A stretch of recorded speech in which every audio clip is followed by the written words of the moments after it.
Muito bem, vamos então à aula número 6 da nossa História dos Avivamentos. Estamos no módulo 2 e é a disciplina número 4. Já é o final desse módulo.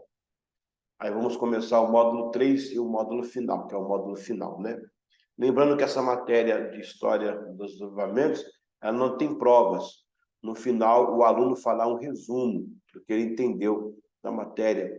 E nós vamos aí, você vai enviar o seu líder, né, para o monitor e ele vai repassar para a gente dar uma olhada, tá bom? E é assim, não teremos provas, teremos esse resumo que cada aluno vai fazer. A aula de hoje é a aula número 6, ela fala sobre o avivamento que aconteceu lá em Cambuslang, né, também o avivamento anglicano, né, e o despertamento dos americanos também. Vamos então na apostila e vamos pegar então aí as informações, né? A obra de Cambuslang. Este mover aconteceu de fevereiro a novembro de 1742, portanto, na época de John Wesley ainda. Foi um período extraordinário de extraordinária atividade religiosa em Cambuslang, na Escócia. O evento teve um auge em agosto de 1742, quando uma multidão, cerca de 30.000 pessoas, se reuniu no Sutiã da Pregação. O nome era Sutiã da Pregação. No caso, era um anfiteatro natural ao lado do Kirk, em Cambuslang, para ouvir um grande pregador, George Whitefield. George Whitefield foi um dos mentores de Wesley na questão da pregação ao ar livre, né? Grande pregador Whitefield, e esse pregador chamá-los de arrependimento, à conversão a Cristo. Foi intimamente ligado com os eventos revivalistas semelhantes que ocorreram em toda a Grã-Bretanha e suas colônias americanas na Nova Inglaterra, onde é conhecido como o primeiro grande despertar. Então, essa onda do despertamento espiritual, do avivamento, ela vai ter início lá nesse berço anglicano também. Alguns indícios na Morávia, né, com os moravianos, lá teve um derramar de Deus.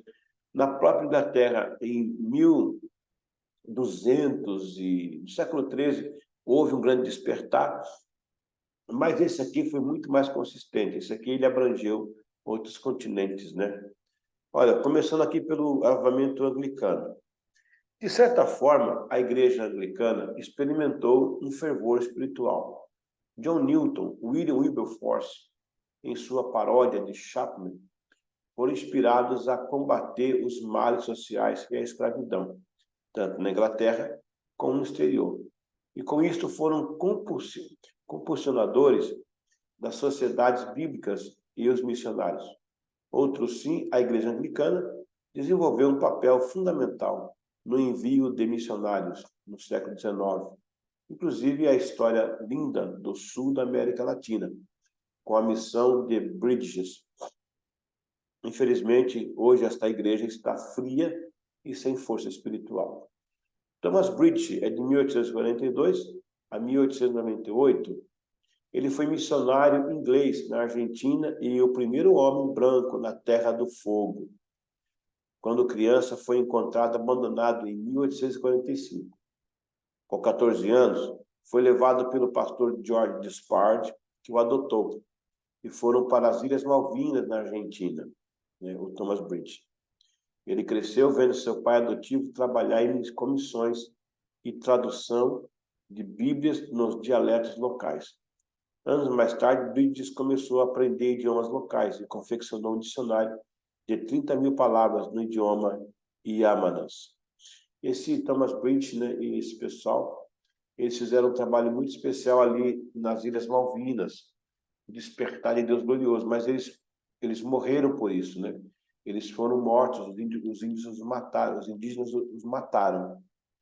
Eles demoraram muito tempo para chegar na ilha, para aprender o idioma. Ele tinha contato com um nativo.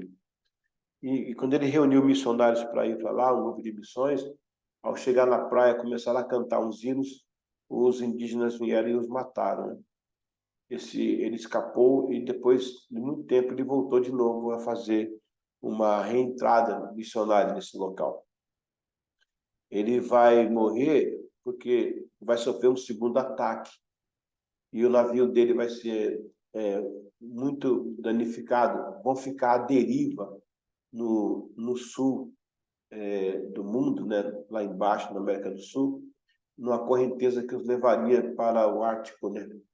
Eles colocam uma mensagem numa garrafa e a garrafa, Deus consegue fazer a garrafa chegar no local, no porto, e aí descobrem que tem um navio, um barco à deriva. Eles vão encontrá-lo e encontram, só que já estão todos mortos.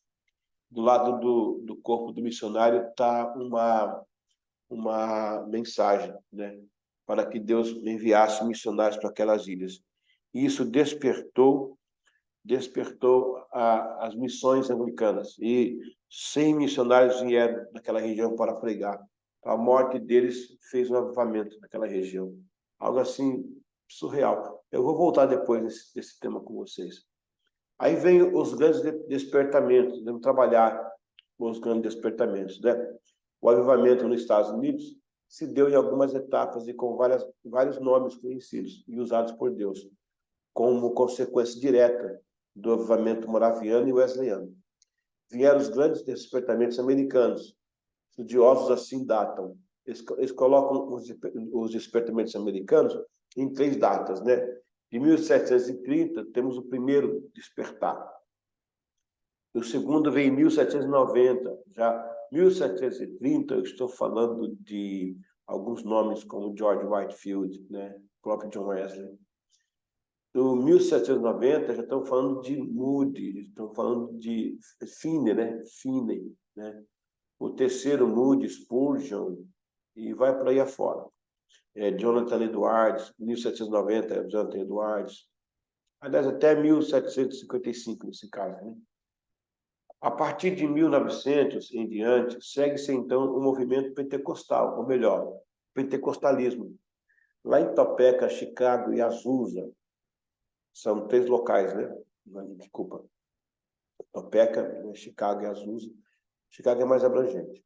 E, na sequência, as renovações carismáticas a partir dos anos 40 e 60.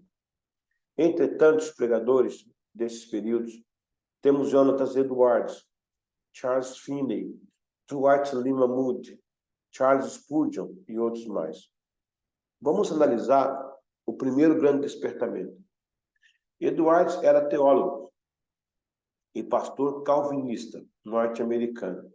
Ele foi um grande protagonista do que chamamos de o período do primeiro grande despertamento, que se sucedeu nas décadas de 1730 a 1740.